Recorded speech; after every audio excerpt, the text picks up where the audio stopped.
Welcome back to another episode of the Jesus Cartel. With me, as usual, Mr. Clay Russell. Clay, how you doing, brother? I'm doing good, but there's something different about me. Okay. Have you guessed it yet? Haircut. No. That was my best shot. Something very different.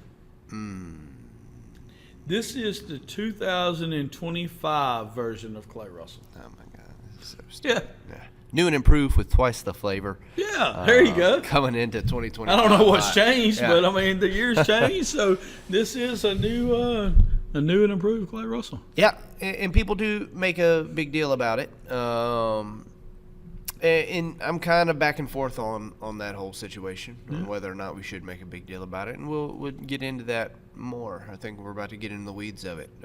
Was that you or Scriber? Who was taken back by how many people told you Happy New Year yesterday? It wasn't me. Okay.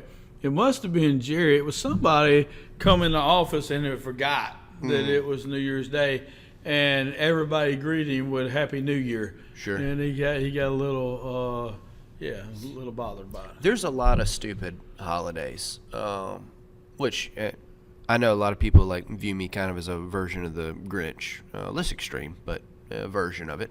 And Which Grinch? The Jim Carrey version or whichever one you think is the best.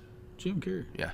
And I'm. It's not that. It's just not something I particularly. But I do think we have to acknowledge there are some stupid holidays. Yeah. There are some. And New Year's to me is I don't understand why we're not working.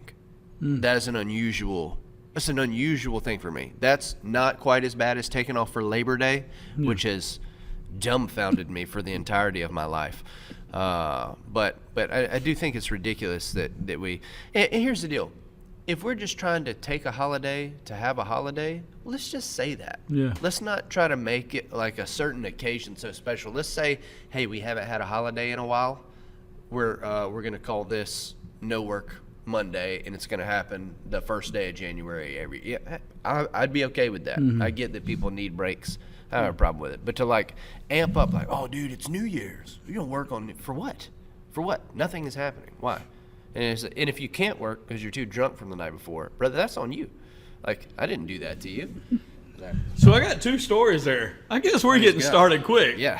Yeah, so two stories, one of which I'm going to tell. The other one I'm going to try to not tell the whole time I'm telling the first one, and we'll see if it works or not.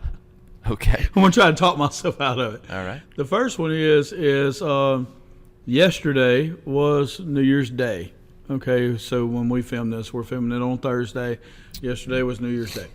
And I went to the gym at the regular time that I usually get there. Actually, I got there about 10 minutes early. But anyhow, go to the gym about the same time. And at our gym during that time slot, you can, there's probably, I would say around 12 people that could be there during that time slot. Sure. Over the last several months, if you would say, hey, who could be there from 5:45 to 6:30, there's probably about 12 people that could be there. And so yesterday I went in there, and it was just me and another guy. He was there before I got there. He happens to be a friend of mine. And so he was there before I got there, and we left about the same time. Well, anyhow, the whole time it was just me and him. And so I was in there a little longer than usual, just because we were working out, having a good time, talking a little bit, and it was just us, and we had a good time. But anyhow, I really thought the gym was going to be packed because it was New Year's Day, people making these New Year's resolutions, and I really thought if there was a day that I should skip, it should probably be this day, just because of how many people were going to be in there that wouldn't stay. Yeah. You know what I'm saying? But at the same time, nobody else was there. It was me and him. Now, and we saw that, we talked about it a little bit. But I will say this. It was William Gill who was in there with me. Now, I'm going to get in so much trouble, and this is a story I was going to tell. Out of all the people that could potentially be in there during that time, William and I are probably the two most successful people in there. Sure. William being a lot more successful business-wise, but William and I were probably the two most successful people that had the potential being in there, and we're in there. That's right. Now, so I'm trying to figure out why. you know, and you know, you can go with drive and all that kind of stuff and all that and everything. But I think where I landed is kind of what you said. William and I both worked yesterday. Yeah, that's right. You know what I'm saying? We both run businesses, and both of our businesses were open yesterday because we wanted them to be open yesterday. You know, we could have just had a bunch of interns working yesterday, but we didn't. William could have shut his business down. Lots of other pharmacies shut theirs down. Not William Gill, not Adams Pharmacy, which happens to be our brand new gold sponsor. We appreciate Mr. William Rodney Gill and Adams Pharmacy there. So anyhow, but both of us as bosses had our businesses open yesterday, and both were working in our business yesterday. So I guess it was a little more natural for us to go into the gym yesterday morning. Well, what you didn't have was an additional layer of excuse built in. Okay. You know what I'm saying? And so, for example, I took, what day was that I took off? It was recent, Tuesday. It was Tuesdays, 2 days ago. I asked you if you'd like for me to come and teach my class. I said, hey, as a matter of fact, when I wrote it on the calendar, I said that I would take off after my class. Because your class is before everybody else gets to work. Correct. Right. And so so I was fine with coming into work and At 6:15, 6:30. and doing my class and then taking off the rest of the day. Yeah. It would have been very easy for me not to do that and just say, hey, I'm off. Figure it out. You know what I mean? I get days off like everybody else gets days off.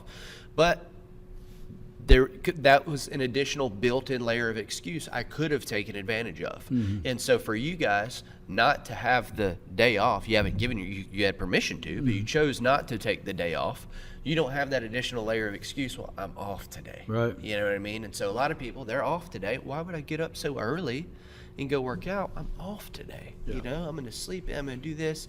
And I'll go later. And it's like, later usually never shows up. Right. It just doesn't. And I'd like to ask Enlow that, you know, if he had noticed that there was more or less people in the gym yesterday, you know, maybe it was packed after 12, you know, I don't know. I just know that during that time slot, I was expecting additional people. Yeah. And what we had was a lot more of a reduced people. And then the second story is my wife is doing a takeover of another therapy company, and so they're starting therapy in another. Is it hostile? Yeah, they gave them some warning, and so they are taking over the therapy in this nursing home and everything. And so the old staff is, you know, offered jobs and stuff with the new company, and so then Miss Becky will be, you know, the boss, and then her the owner of the company, and so they're taking over the therapy in this nursing home, but they'll be utilizing most of the old staff there, right, under different leadership and direction. And so one of the new employees that hadn't had a lot of interaction yet because, you know, hadn't took over yet, you know, it's kind of a, you know, one of those delicate deals to where the other company works up to 12/31 and then their company takes over 1/1/2025. And it is kind of like not a hostile takeover, but it's an immediate takeover. You know, it wasn't a lot of back and forth sharing paperwork and that kind of stuff. So the reason I asked is because I wanted to, as you're sharing, get an idea of how the old staff might be reacting to. Right. So the old staff, you know, is happy that they have jobs and everything. The old company is not very happy at all. So they're not letting the old staff share anything ahead of time. Oh, wow. So, you know, it was important to Miss Becky to be there bright and early Wednesday morning because we got a lot to do that we could not do the day before. Sure. You know, I mean, you know, until 12 o'clock a.m., it was not their place, you know, and the other company had not been forthcoming with, you know, helping in this situation. So one of the employees, one of the old employees that would now be Miss Becky's new employee, texted her a couple of days before and said, hey, look, I know y'all are taking over on January 1. Does that mean that we really work January 1? Now, they're in a 24-hour day, 7-day Yeah. a week facility just like we are. Sure. And those people have therapy, every day, just like, our people have treatment and stuff. And so Miss Becky's like, yes, we work on January 1, it's a Wednesday, it's not January 1, it's Wednesday, Yeah. we work on Wednesdays, and, because this girl just works 5 days a week. I understand that, but it's Monday, Tuesday, Wednesday, Thursday, Friday, and so, anyhow, lady's like, okay. And then like a day or two later, she texted her and said, hey, look, I just need to know what time I need to come in, because I had agreed to do something the night before, and I think it was at church or something. I don't think it was malicious or anything. Sure. But I had agreed to do this before I realized that we would be working on Wednesday. Mm-hmm. Of course, she called it New Year's Day. Becky calls it Wednesday. Yeah. January 1, the first day of this takeover, right? And so with Miss Becky, it was hard for her to understand. Sure. And so she just told the girl, hey, look, you have 12 evals to do. You have a full day's worth of work, plus your new bosses are going to be there. Yeah. So I think her being one of them, so I think you need to get there, And so I don't know what time Becky got there. I know she left the house. Yesterday was Wednesday. I left the house at 5:30. She had been gone. Yeah. So she was probably at this home before 6. Mm. And, and then the big boss came from Alexandria. Yeah. And I know he was there early. And so I asked, I said, well, did old girl show up? And she's like, yeah, she showed up about 9:30. I think as the day went on, she got a little better into the day. But look, and this is a young girl, not too long out of college and stuff, but hey, Miss Becky's old school. She gonna go work. She gonna get it done. We had a lot to get done. And so, not saying this girl may not turn out to be a great employee and all that, sure didn't set the right precedent. Not a good start. All over this idea of a holiday that's owed to us, that now we need to be different than what we would normally be on a regular. That's weird. Yeah. That's weird. So we're not going to work out, and we're not going to work, and we're going to do whatever just because it's New Year's Day. I mean, how are we starting our new year? Yeah. Right? Is that how we want the rest of our year to go? Yeah. It makes no sense to me. I don't understand it in the least. I never have, and I don't think that day's got like. I would be more empathetic, which is not a strength of mine. You may know that. I would be more empathetic for Memorial Day. Yeah. It's like hey, maybe there's something there that you're mourning or did like hey, but we're talking about a day that literally has zero significance other than you got to write a different date on a piece of paper next year. You know what I mean? Yeah. And you'll forget a bit, but other than that, there's really no significance. We've kind of made some cultural significance out of it, but the reality is it changes nothing. We're really celebrating nothing.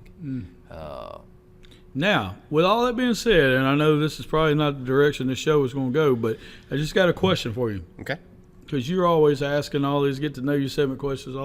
Very good about questions, yeah. Yeah. What about these superstitions for New Year's Day?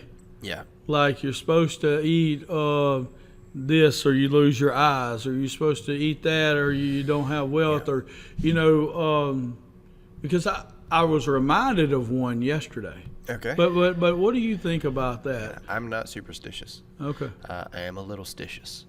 Okay. And bonus points to anybody who knows what that's from. No, I don't buy into stuff like that. Now hold on. You say you're not superstitious, but you were a very high class baseball player. Aren't baseball players known for being superstitious? They are. They are something we had to deal with all the time. I was the guy who'd go step on the chalk line just to get it out of everybody's head, and then I'd go. Or actually wash your jersey even in a winning streak. I don't care. I don't believe. I believe that your mind has real power and ability to influence the way that something goes, and the way that you perceive it in your head has so much to do with the outcome. Yeah. I don't need a bunch of little riddles and things like that to have to figure out to convince my mind that an outcome can be good. I believe in preparation. I don't believe in superstition. I have done everything. When I was playing baseball, I did everything necessary to be ready to pitch the game or play shortstop that game or to hit against whoever's pitching. I prepared, and I believed in that. And if all that preparation could be undone by accidentally stepping on the foul line or washing my jersey, we got bigger problems in life. And so I just didn't. So you're telling me in front of God and everybody that even though you want your family to be good this year, and even though you want your family to not be poor, No, and we you won't. you didn't eat peas I and already know, yeah. cabbage yesterday? Negative. Yeah. No, I think the I worst. don't even know if that's what it is. It's something like that. Yeah, it's cabbage means black-eyed money. peas and cabbage, and So black eyes, peas, makes your eyesight stay good. I thought that was so you didn't hit your wife. I'm not sure. Yeah. Yeah. Well, could be either. I've If heard I it could both come ways. up with a Black Eyed Peas song right now, that would have been great, but Lady I couldn't do Humps it. by the Black-Eyed Peas. There you go. It's provocative. Gets the people going. And then you want your family to be financially secure, but you didn't eat cabbage? No, but I did make a bunch of money in the stock market. I did too, but not in the last 2 days. So there's that. So there's that. Well, so yesterday, and if she listens, she's going to get me. But anyhow, I'm supposed to tell story number 3. I'm going to get in so much trouble. man. Yeah, this is funny. But anyhow, Derailing. so my wife called her first cousin the other day, which we really like a lot. You Okay. know, she's loud and aggressive, and has good opinion or has opinions, and we love her. You know, and so she called her the other day, and her husband's going through some pretty major medical issues, you know, right now, and we love him too. We love him just as much as we love her. You know, he's a great guy. Sure you do. And so anyhow, and her mom is, you know, been in the nursing home and has some surgeries and just having some difficulties there and stuff. So Becky called her to check on her husband and her mom, because both of them very difficult situations. You know, in all actuality, could make a turn for the worst. You know, and or the better. You know, so Becky wanted to know.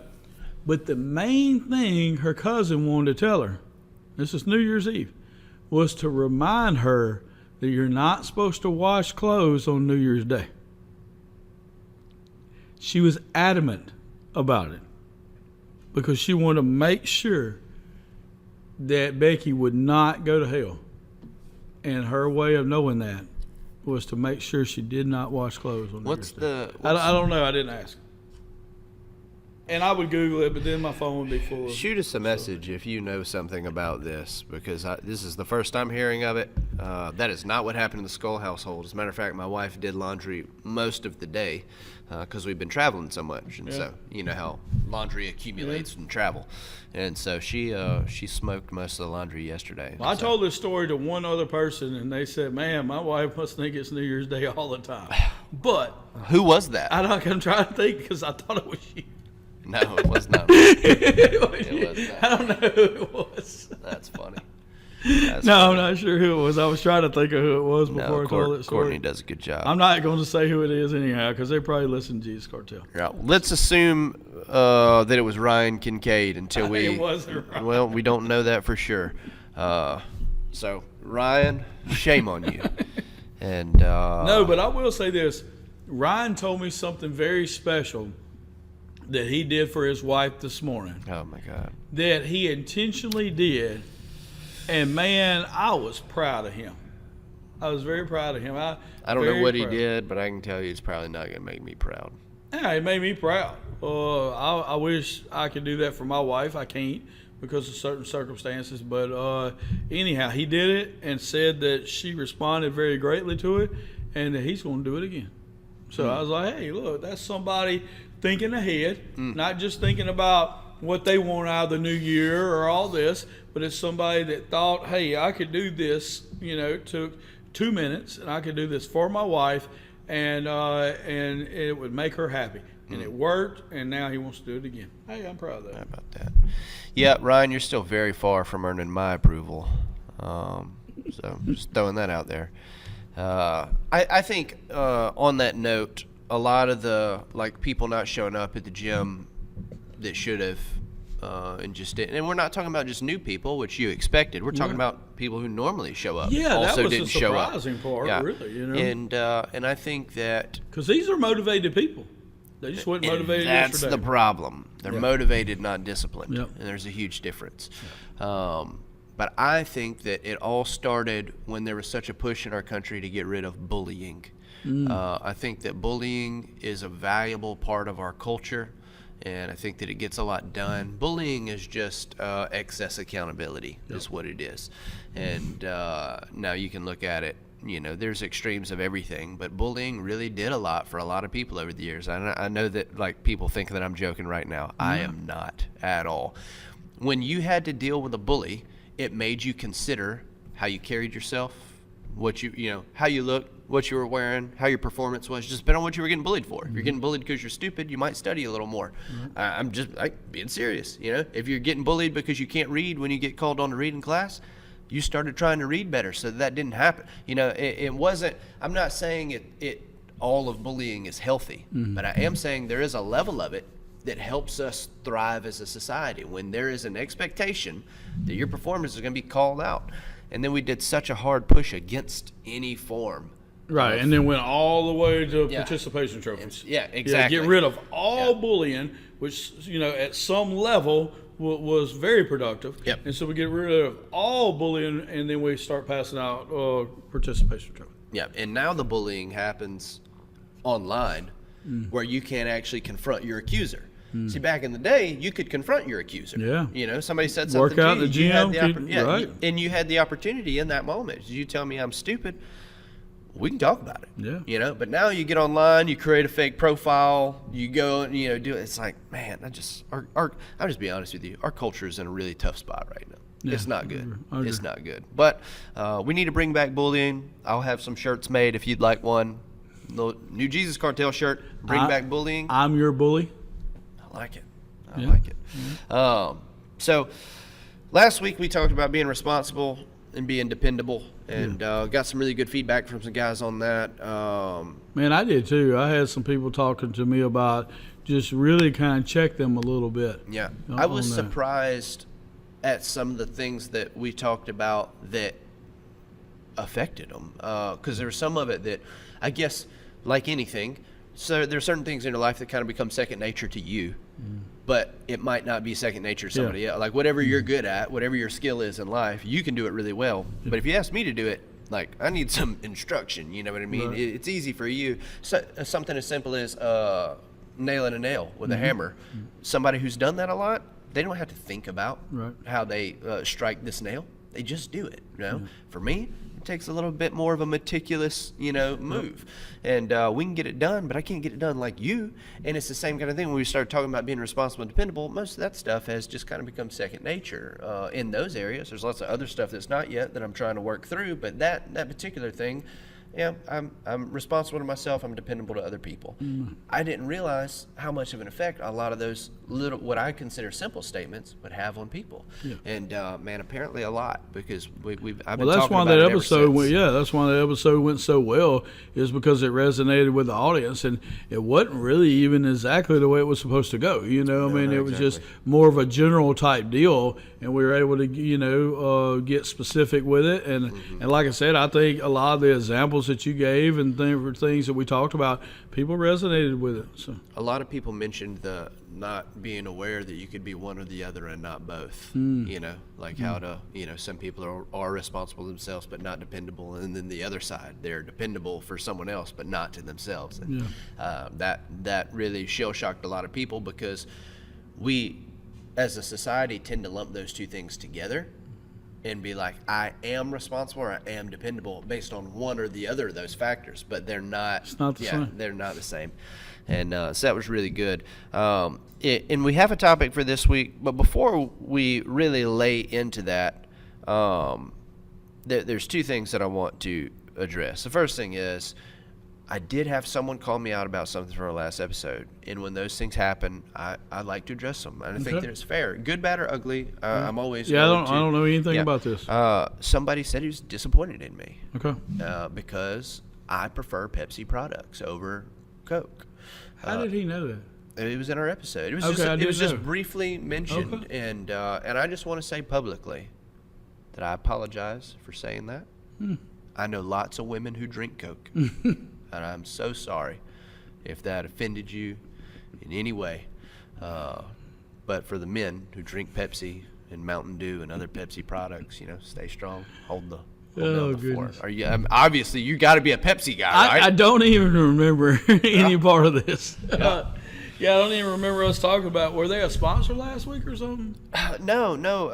I just used it somewhere, Okay. Roughly in the episode, and making a point, and clearly the point was made, but someone got their feelings hurt. Yeah, and, well, I don't. Like I said, I didn't even know Yeah. that we talked about that, and then I sure didn't know that somebody came to you with that. Yeah. So, with me, I was predominantly raised by my mom. Even though I had a mom and a dad, makes sense. My mom, So you grew up predominantly on raised Coke. me, so I grew up on Coke. Yeah, that makes sense. That makes and sense. and I understand that. So those are the products that I enjoyed the most Yep. because that's the culture That's right. that I was raised in. I was, raised by a strong mom that really enjoyed a red Coke, and then later on in life, she enjoyed a Diet Coke. But let me tell you two things that I would like to say on that. Okay. Is number one, since that time, my mom has gotten saved. Praise God. And since that time, my mom now prefers Mountain Dew. Now, I'm not saying that they go together. Yeah. Okay, I didn't, hadn't thought about this ahead of time. Yeah. I'm just looking at the angles. I'm looking at the facts here.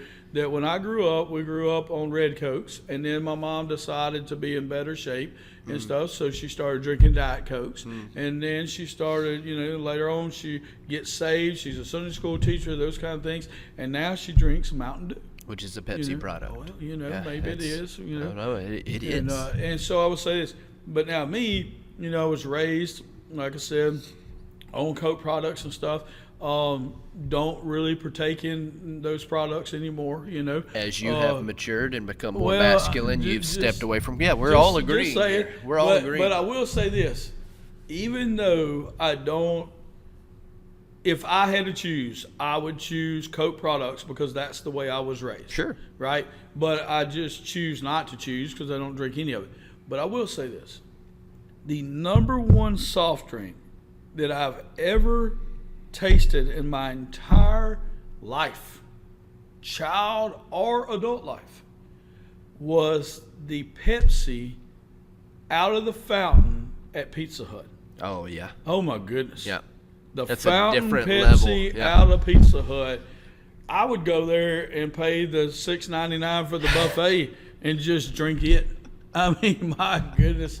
I mean, me and Joe Campbell and Flick and Jed McCall and Dean Hammock and we would go eat that buffet at Pizza Hut. And remember Dean now, Hammock. yeah, remember now, this is pre-COVID, Yeah. not post-COVID. Uh-huh. Pizza Hut never went back. Yeah. But they had a mean buffet there because you could get thin crust pizza and stuff. But they had the very best soft drink in the world, and it was Pepsi. That is, yeah. That all checks out, man. And as far as your Coke situation, that's probably a weird thing for me to, a weird way for me to word Why is it weird for as you to far say as that to Clay's me? Coke problem, I want to tell you that I can be empathetic to that, Yeah. and I sympathize with your raising. And Amen. yep. So that's that's good stuff. And so hopefully, All right, whoever- GM, we love you. Yeah, hopefully whoever's feelings got hurt, whoever that is accepted of my apology. I hate that I made you feel that way, and I hope that now the air is clear. So it was a male? And well, I thought he was a pretty manly guy up until that point. Now, we all have some questions, but we'll figure it out. Hey, speaking of manly guys, hate to put you on the spot, but Have you heard about Cam Harper lately? He texted me yesterday, so Okay. he's Is he doing a getting lot better? Yeah, he's doing a lot better. And He's Cam doing was lot in a better. wreck, Yeah, he and was it in was a a little wreck, got difficult. banged up pretty bad, Yeah. and but he's on the up and up. He's asking about planning this youth event, and Okay. so yeah, everything's moving forward. Okay. So Good been deal. praying for Cam. A lot of people have, and he's doing well now. But before we move on to the primary topic, and we may make an episode out of this, just to be honest, because it is that time of year. And while I do despise the notion of this particular holiday, it does have something that I consider a good thing built into it, Okay. which is a time of self-reflection. Yes. And so if nothing else, I'm somebody who does self-reflection all the time, very, very often. Really, anytime something doesn't go the way that I think it should go, I do a real deep self-reflection. It's not a small, it's a very deep self-reflection. And that happens a lot.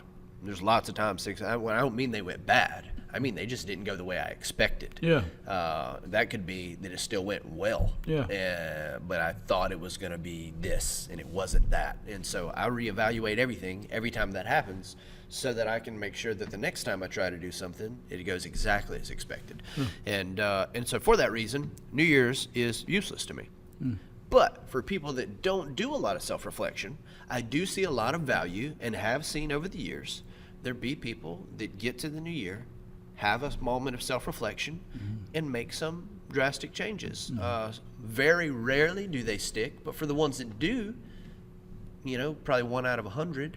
For that 1 out of 100 people, it's drastic, and it's continuous, and it builds discipline into their life. And so I do think, for those of you who don't do a lot of self-reflection, I do think this would be a great time of year for you to take advantage of that kind of built into our society moment of self-reflection. Take a look at what you're doing and set some goals for some things. I always have goals.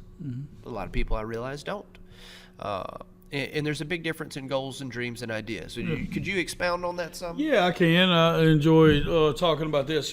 For many years, even as the leader of Fresh Start and a pastor and all that, I didn't have a lot of written down goals.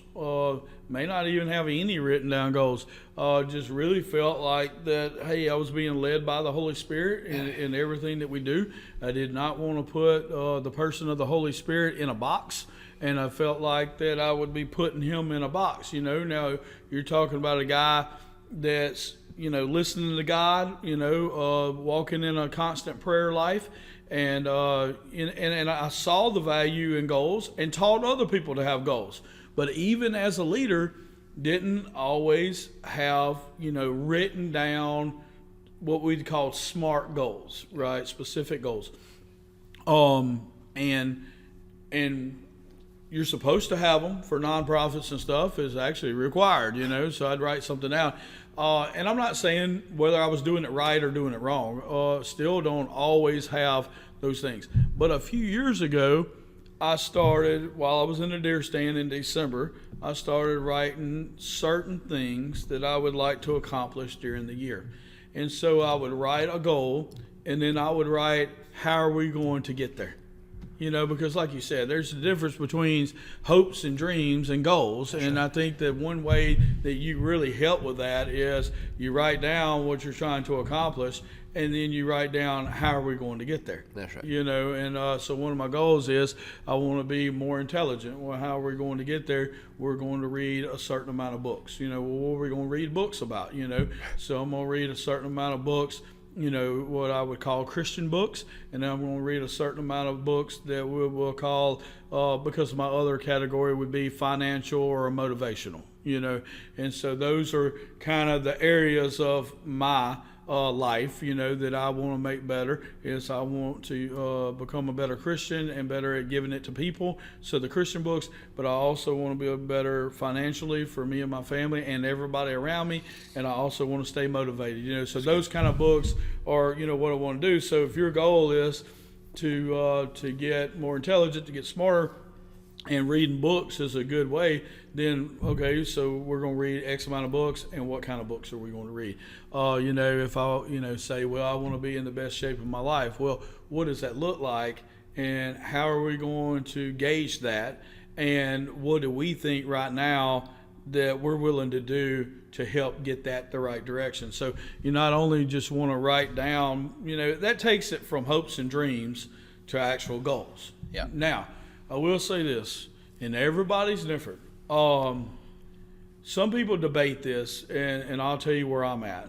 Some people want their goals to be so lofty that it's such a big challenge, and they never really have the intentions of reaching that goal. Sure. But by setting it so high, then they never reach it so quick and get a little lazy or whatever. Whatever the mindset there is. Maybe you can explain it a little bit better. I'm a little different. I like to accomplish things. So I'm going to make my goals. I'm going to really pray about what level I want my goals at, but I do want them obtainable. Sure. Because I love accomplishing things. I feel like I did something, like on my book reading goal this year. I barely made it the year before. So this year I upped it. Yeah. And I upped it and I greatly exceeded it. But it still wasn't some big, huge number. Yeah. I think it was 9 books. And I probably read more like 12 or 13 this year. Sure. A lot of that because we were reading the Bible and we were preaching different messages and that kind of stuff. So I think that, like Andrew said, we need to make sure it's not just hopes and dreams and pies in the sky. It can be real goals. The world teaches you, and it's good, that a goal should be a SMART goal, right? It should, that's the acronym. I think S is for specific. It should be a specific goal. M is for measurable. You ought to be able to measure that goal. A is for attainable. It needs to be something that you can attain. R is for relatable, so that it relates to what you're trying to accomplish. And T is for it's timely. There's a time pattern there. I can't believe I just remembered. I'm not going to lie, man. When you started, I was nervous. Yeah. I did not think you were going to get it. Yeah, and I got it. Yeah. And I think they're all right. And that's smart. That is a very intelligent way of make a goal. And that's what takes it from hopes and dreams to a good, specific, attainable, time-measurable goal. Yep, that's very good. I think that having a lofty goal is a good thing, but I think you need to break it up into quarters. Okay. And so a lot of times what I see is people have a year-end goal. We use, I'd like you to lose 60 pounds this year. That's just hypothetical. Okay. Well, what happens normally is they wait till like September to start anything because they got till the end of the year to do it. And in their mind, they're going to start now, but there's no accountability until the end of the year. And so until it actually gets into a time crunch, they tend to not do anything. You have a lot of people who are like natural procrastinators that say that they operate best under pressure. And so they wait until the moment where they're really in a crunch to start functioning. And the reality is, if they would set for themselves like sectioned out goals rather than just an end of deadline situation, they'd operate a lot better. And they tend to just not do that. And so I would say that if you want to lose 60 pounds, let's lose 15 pounds by April 1st, and then another 15 by July 1st. You know what I mean? Like section it out that way, and what you'll find is you'll be significantly more successful because you've got accountability sooner. If you got to lose 15 pounds by April 1st, you do need to start today. Now, realistically, you could lose 15 pounds in a couple of weeks if you were extremely disciplined about it. But it gives you some flexibility. Right. You know what I mean? And you can section them out even more. You could section them out month by month if you need a little bit more pressing of a timeline to make you operate well. That's fine. But you also need to include other people in your goals. Don't let your goals be a secret to you, and you're the only one that knows. Like if I have a goal that I need accountability for, I'm going to tell you about it, because I know you'll ask about it, and that's a good thing. Yeah. Because there's some built-in accountability, and it's like at the end of the day, I might feel like eating a box of fudge rounds, but Clay's going to ask me how my eating is going, and I don't want to lie. I mean, I can lie, but I don't want to. And so for that reason, I don't have the fudge rounds. And it's like a lot of people see that as a loss because, like, well, you still wanted the fudge, but I didn't have them. No. And temptation is not a sin. No. People get that mixed up so often. It's like Jesus was tempted, it says, in every way that we were tempted, yet he never sinned. So the temptation to do something wrong is not the same as following through and do something wrong. Matter of fact, we had a client leave recently that knew that he shouldn't leave. And he had said that, well, half my stuff's already in the vehicle, so half of it's not. I said, you've started to make the wrong decision, but you haven't finished. I said, you can stop now, right? This is not one of those things where you can't go back. You can not finish making the wrong decision. I said, I'm really strong. I can go get your stuff. And unfortunately, they decided to still make the wrong decision. But he didn't have to. He wasn't stuck there. Yeah. You know? And that's so much what happens in life is we start to have a bad thought, and then we continue that direction. It's like you recognized it before you actually ever sinned.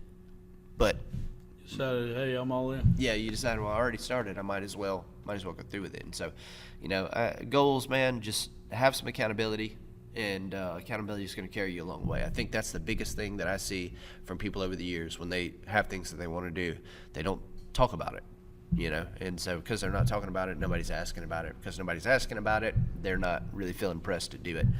Yeah, I agree. A few things just on those comments, a few things I thought about is, number one, if you are going to lose 60 pounds in a year, you probably need to lose 25 or 30 in that first quarter.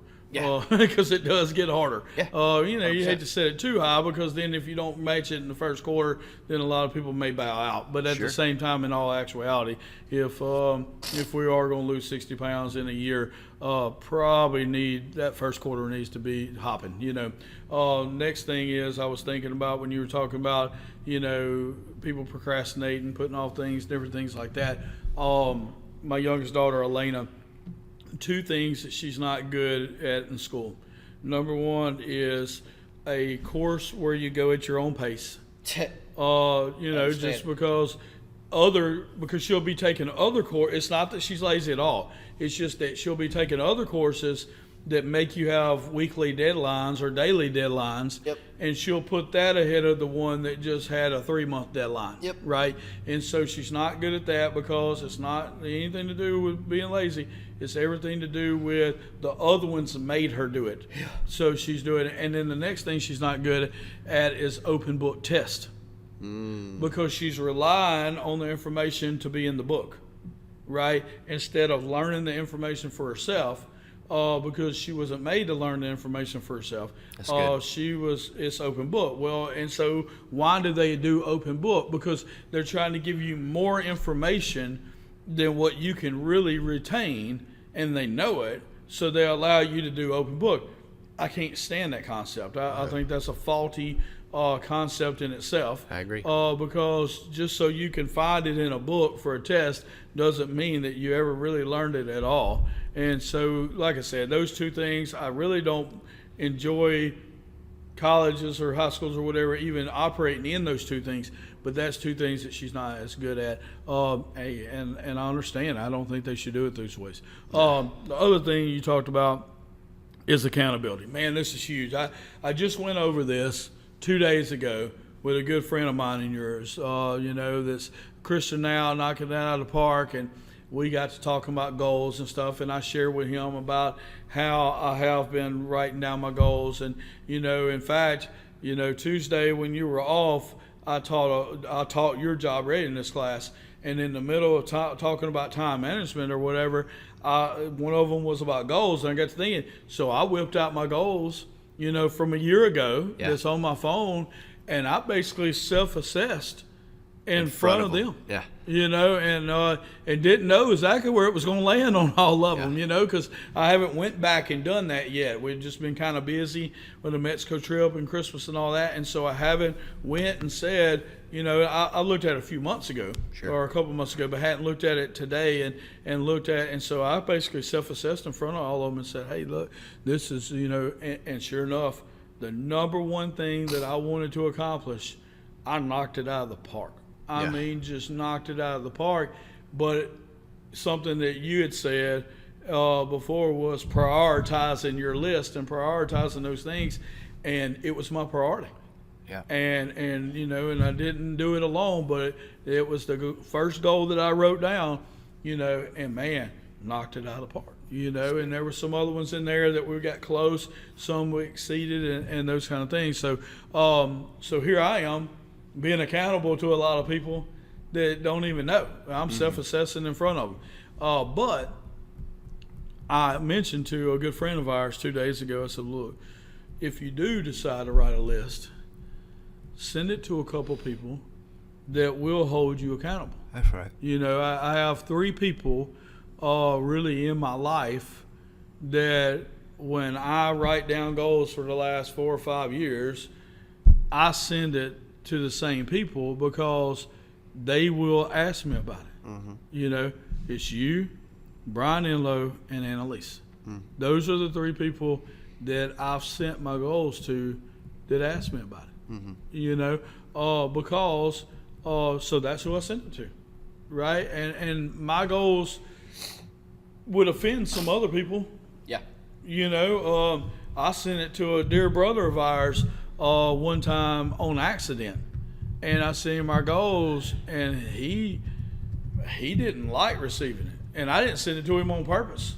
But he's like, look, man, I'm just trying to trying not to die. Yeah. And you got all these goals. Yeah. You know, now, good thing is this good friend of ours now is now in CrossFit. Yeah. And doing a carnivore diet and doing great stuff. And he's knocking that out of the park. And I hope that I had something to do with it by sending him my goals 3 years ago. You know, maybe it wasn't on accident. Maybe God wanted to do that. But anyhow, with that being said, that night, that young man that I was talking to sent me his goals. You know, and I didn't tell him to send it to me. I just said, send it. If you do it, think about which ones you do and how you do it and pray about it, you know, and self-assess. And I said, and send it to a couple people that you know will hold you accountable. And so that night, right before I went to bed, out of nowhere, he sent me his goals. Now, going back to last week's episode, man, it made me feel good. Because guess what? He knows that I'm dependable. Yeah. He knows that I will ask him about it. You know, I haven't mentioned them yet. I looked at them yesterday. I wanted to pray about it and think about it, maybe help him tweak it a little bit or look into it. But you dang straight I'm going to hold him accountable. Why? Because I don't know if he sent it to anybody else or not. You know, I might be his only accountability partner on this. I don't know. So I'm going to put it in my notes, put it in my, you know, in my reminders, and remind me to ask him about these goals. Yeah, and that's what it takes, you know, to have accountability at that level. Is you have to commit yourself not just to your own goals, but commit yourself to seeing the people around you reach their goals. Because the better your circle gets, the more excellent your circle gets, as individuals, the more excellence you're able to press each other into. And you know, a guy who's not very reliable is not going to help you become reliable. But a guy who's extremely reliable will help you become more reliable. And so somebody needs to possess a skill to shove somebody else that direction. When I train fighters and stuff like that, you know, the greatest moment in training fighters is when they reach a point where they start to give me a hard time when we're training, because now I can start to level up again. Yes. For the longest time, I've just been a teacher. But now that they're starting to get good, now I've got to start learning again, and I've got to start, you know, figuring out some new stuff. That's the greatest moment in teaching that there is. It's because the whole circle's getting stronger. And now once the whole circle gets stronger, where it was, you know, here, and then 1, 2, 3 here, now everybody's starting to get here, which once we're all together, then everybody moves up.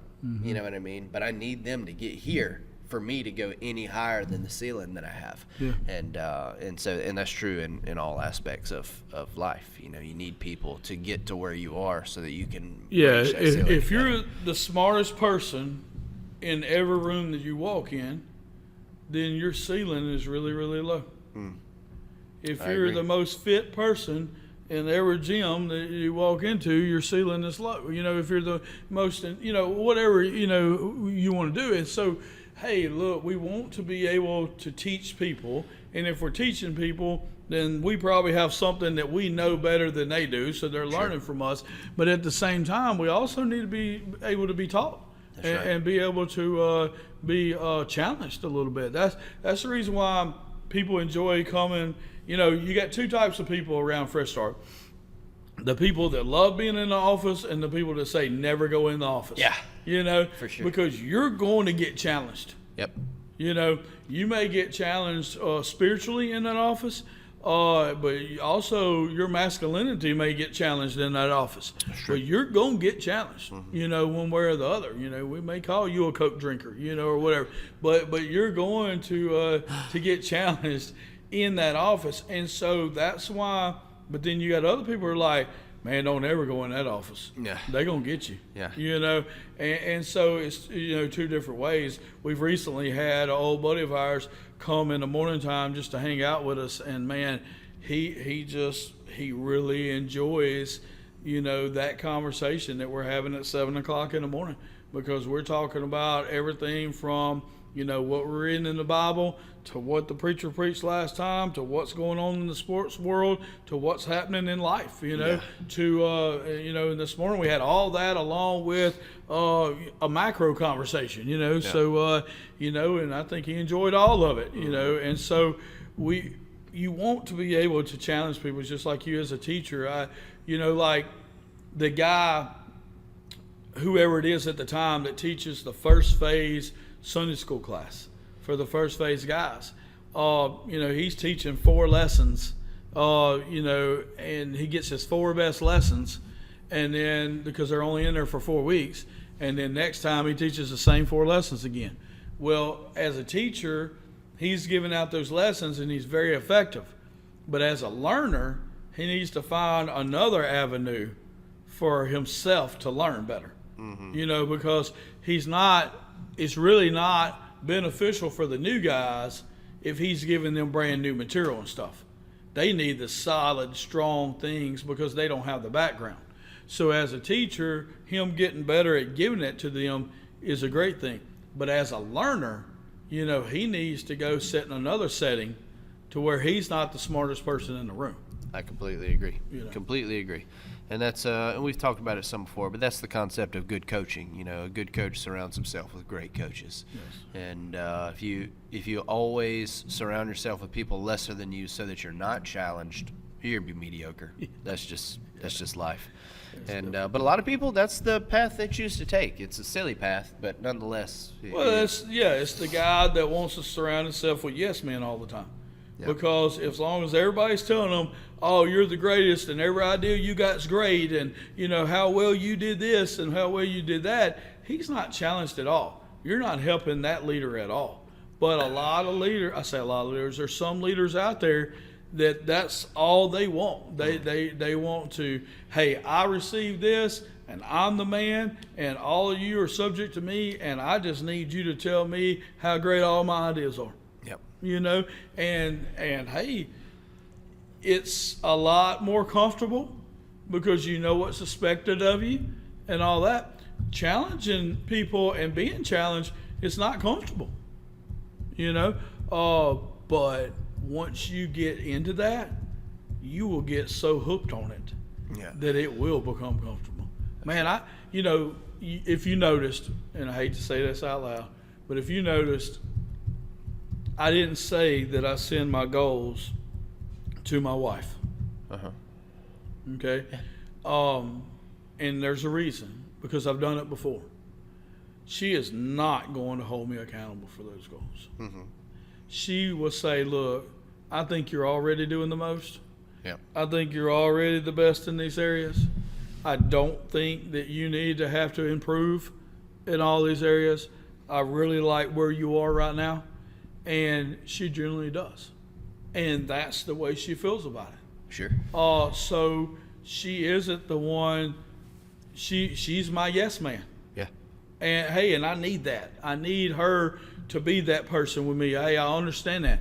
But I also need people that will challenge me in those areas. That's one reason why we have such a good relationship, you know, and with different ones. This morning, you know, there was something on a podcast that I just didn't quite understand. But I didn't get to listen to all of it. But I didn't like the second line that a guy said, and it bothered me. But I didn't get to finish it.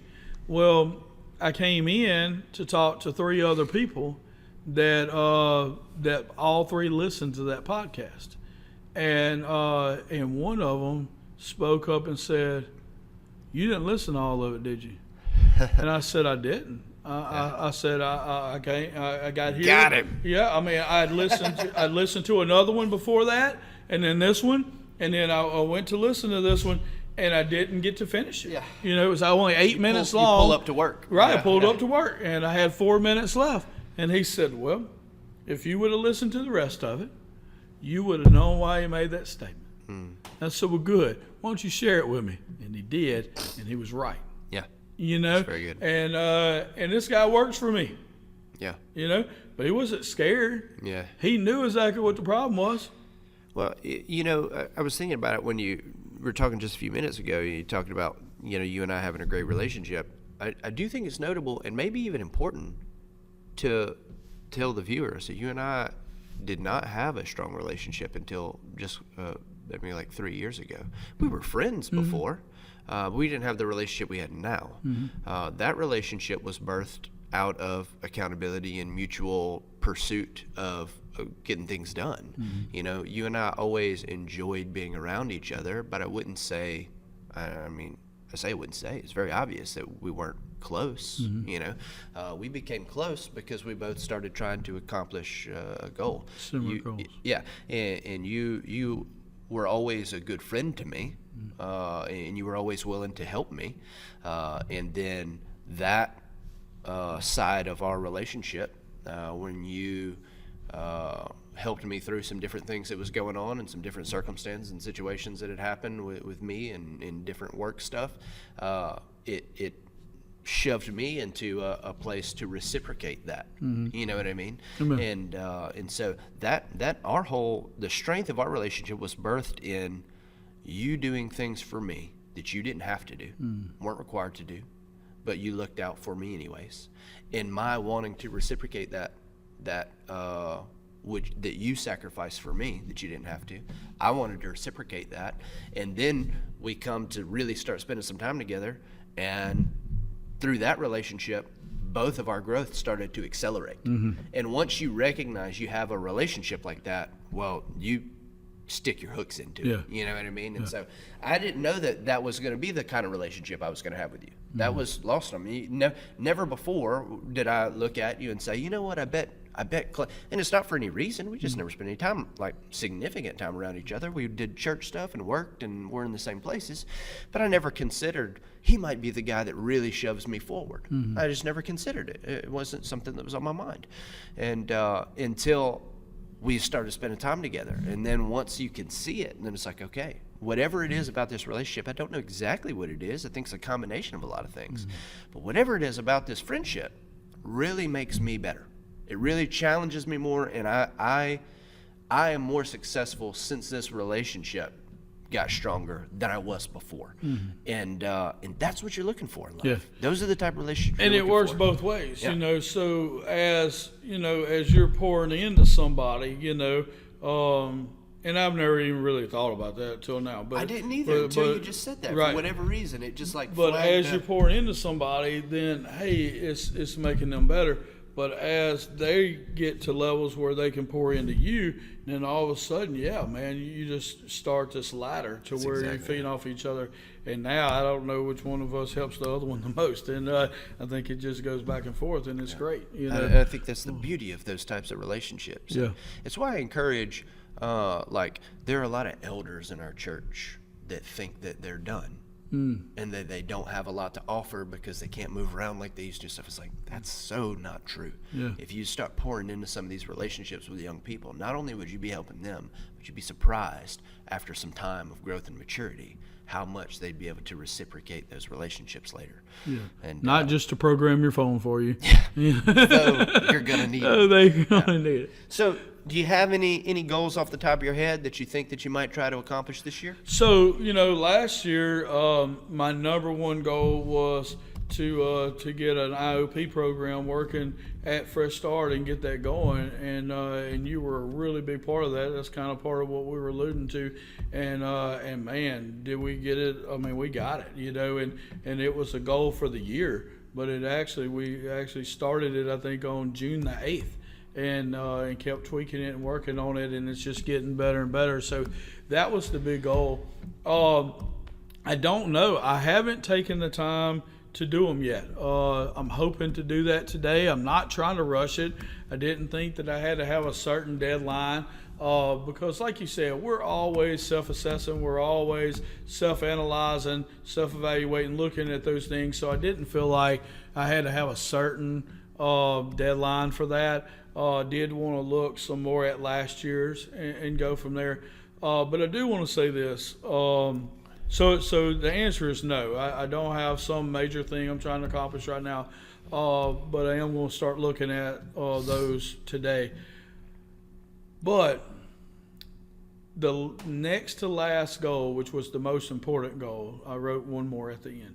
But the next last goal last year and the year before, and will probably be the last goal to this year, is that in everything that I learn, I want to be able to share with other people to make them better in those areas. Yeah. So as I get stronger in my spiritual walk, which reading the Bible every day, doing the Bible recap, being involved in small groups, being involved in Bible studies, reading a certain amount of books, Christian books a year, preaching a certain amount of messages. All those are goals, right? And they're all goals that I have that I write down, and they're all specific goals related to my spirituality, right? And so everything that I learned spiritually, my last goal is to be able to give that out. Yeah. Okay, so number one, I got to be in position to be able to give it out. I got to be able to receive it. I also got to be in a position where I can give it out. If I'm just sitting at home all day around nobody or whatever, I can't give out everything that I'm learning spiritually, And then also everything that I'm learning physically.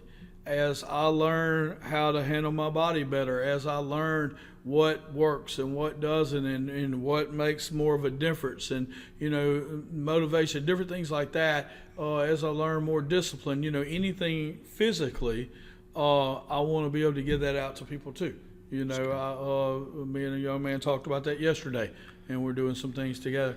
And then everything that I learn financially, because I am in my prime financially right now, as far as, and that's another thing that me and you feed off of each other on, but I've been learning more and more financially over the last several years in ways where I can give it out. I just learned something major about state income tax that I'm trying myself.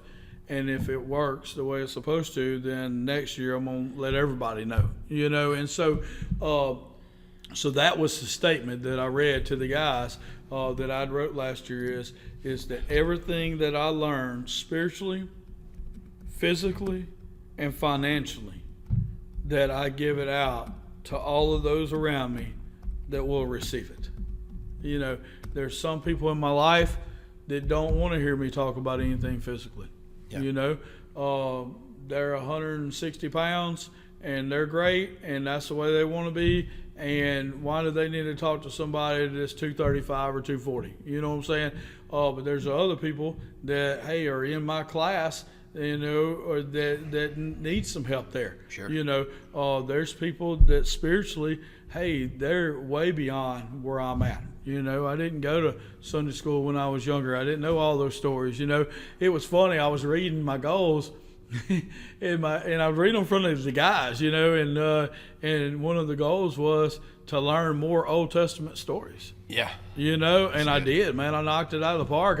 I preached on Abraham this year. Never preached on Abraham. Preached on Gideon before. Never preached on Gideon before. Preached on Jeremiah. Read like 3 books on the book of Jeremiah. Ended up preaching 3 verses. But anyhow, I learned so much more of those Old Testament stories that I didn't learn growing up, And so But there's certain people, and then there's certain people in my life that need to get out of debt that I can help. There's certain people in my life that, are living paycheck to paycheck that I can help with that. There's certain people in my life that have saved some money, but they just saved it. They're not making any money on it. Well, I've learned some different things. And so that's my main goal, man, is to help everybody that's around me, spiritually, physically, and financially, in everything that I learn that I'm giving out to other people. Amen. Yeah. Now, let me say this before we finish. My motivation for that is because I love people, and because the Jesus Cartel is all about helping people reach their full potential. Yeah. But in looking at it, I'm a lot more successful in those areas because I'm willing to give it out. You'll never learn more spiritually than if you're learning it to give it to somebody else. You're not going to get stuck physically if you're giving it out to somebody else because you want to hit that next goal and that next, that next rung there. Financially, if you're learning more things to be able to give it out to other people, man, I have found out that God is going to be able to show you those things too. And so as we give it out because of our love for people. But when we're not a lake and we're a river and we're letting it flow like that, man, we get so much more and build so much more. So what about you? Any major goals? Yeah, man, I got a few. One, I'd like to shoot 10 rounds under 80 in golf at Black Bear Frenchman's. So 18 holes. 18 holes under 80. That's going to be 8 or less bogeys, essentially. So I got a question. Yeah. So you said 10 rounds, 80 or under? Under 80. Oh, under 80. Under 80. So because we're teaching people, you set the goal, then how are we going to get there? So in order to have 10 rounds under 80, how many rounds of golf do you think that you need to play this year? Because that's a big deal there, Yeah, I think the difficulty is that all of the components for me to shoot under 80, I have already. Okay. The problem is getting them to all work at the same time. Right. 'Cause there's different, you got driving, you got irons, you got chipping, you got putting. If all 4 of those are working for me, I can shoot par. I've had a few par rounds in my life, but that's just days where the swing was just working. But usually I'll shoot somewhere between like an 82 and an 88. So you don't have to have the lessons. You don't have to change your deal. But at the same time, to get all 4 of those working doesn't always happen. So how many rounds? It's more going to be about how much I hit when I'm not playing. Okay. And so just finding time during the week, because we got a little like miniature range set up at our house, and it's just finding time during the week to hit and really like find the consistency of that. But I would say if I was going to shoot 10 rounds, because I'll play at least 2 rounds a month between January. I'll play at least 24 rounds this year, probably closer to 30. So I would imagine it'd probably take me 30 rounds to shoot 10 rounds under. I'd love for it not to. Well, that's the reason why I'm asking, because that's a kind of lofty goal that makes you play golf more to try to reach that. And so the question is, do you have enough time in your schedule to play that amount of golf? Now you and Courtney play together. That's why. Right. Yeah. So that was a goal that I had last year, was to spend more time with Courtney. Yeah. And Courtney took to golf. Yeah. And so that's something we've been doing, and that's why that wouldn't even be on my list of goals if she wasn't. If you wouldn't do it together. If she wasn't with me. Yeah. And so I think I've golfed one time without her since I started back, and that was like sometime after last summer. And it's been great. It's been great for us. It's been great for our relationship. We already had a good relationship, but it's so much better when you get to just enjoy time together. And so second goal is to get her to shoot her first round under 90. Okay. Right. And so that's a goal of mine, because we had to work together to get it. She didn't know anything about golf. I'm teaching her everything that she knows. And so she's been golfing for a few months. She's coming along real well. And if she can string, same kind of deal. She's got the tools to do it. If she can string them all together, she could hit under 90 tomorrow. But she hasn't yet. And so we're going to work to do that. I want to find a consistent window of time at home during the week. That's something I hadn't had in a couple of years. I don't honestly know how I'm going to make that happen, but it's a goal that I have. I'm going to try to find a way to shift some things around to where I have some time at home during the weekdays so that I can do a little more with my kids. I want to get our accreditation stuff done at work. We'll actually know that really soon. That's a early in the year goal, but it's been something we've been working really hard on, and we'll know for sure pretty soon whether or not that's done. I want to bring 20 kids to church camp this year. This will be the first time the kids at Crockett have ever been to church camp. It's a lofty goal because they've never been, and so we're going to have to convince them to do something they've never done, and be gone for a week away to do it. I want to get the young adults more involved in serving at Crockett. There's a lot of really good young adult couples in there that are like parts of like small groups and stuff like that, but there's not been a lot of need for them to do like youth stuff and things like that, but I prefer to operate that way, and so I'm going to try to get them involved in helping with that more. I'm going to create a new workout program for myself to go with because of my injury. I've been trying to heal. I've been resting, trying to see if it's going to get better, but I'm going on like 5 weeks now, and I still have no strength and probably like 50% mobility in my left shoulder. So I'm just going to have to. I can't keep not doing anything. So I'm going to make an alternate workout program. Probably thin me out some more, unfortunately, but it is what it is until my shoulder gets better. And I'd like to make a 10% return on investment this year in the stock market. That's a pretty easy goal if it was going to be a normal year, but I anticipate it's going to be a very difficult year to be profitable. Just because everything's been so bad with inflation and everything like that. I think that the stock market's going to take a pretty big hit at some point in the next 6 months probably, and that it's going to roll backwards 20 to 30%. And so if I can still find a way to get 10% this year, I'll be in really good shape. And I'd love for FCCS win a state championship this year. Okay. And, so there's some things I'd like to see done. I see no reason those don't happen. And I was thinking about also like goals for my kids, but my kids are killing it, man. Yeah. Like it's hard to, they so far exceed every goal I set for them that I don't even know what to set for them anymore. Amen. And so, yep, that's it for me, man. I like it. I think it's good. And hey, look, if you would like to let us know why you're not supposed to wash clothes on New Year's, we'd like to know that. Yeah, I'm curious. Hey, we love y'all. Yeah, be good.